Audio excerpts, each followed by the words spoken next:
एकच चूक अनेक जण करतात. केस गळतीचं खरं कारण आलं समोर. प्रदूषण, चुकीचा आहार, ताणतणाव यामुळे केस गळतीची समस्या सगळ्याच वयोगटात दिसते. एवढंच कशाला, महिलांचे जसे केस गळतात तसेच पुरुषांचेही केस गळतात. थायरॉइडचं असंतुलन हे केस गळतीचं सगळ्यात मोठं कारण आहे.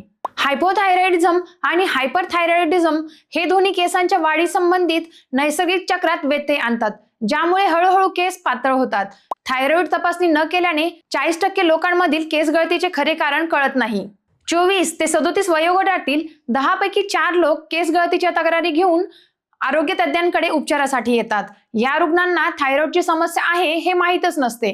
थायरॉइड कमी करण्यासाठी पुरेसे आयोडीन, प्रथिने, लोह आणि जस्त असलेला संतुलित आहार घ्यावा. हायड्रेटेड राहा आणि केसांवर रासायनिक उपचार किंवा उष्णतेचा वापर करून हेअरस्टाईल करणे टाळा. योग, ध्यान किंवा व्यायामाद्वारे तणावाचे व्यवस्थापन करा, असा सल्लाही आरोग्य तज्ञांकडून दिला जातो.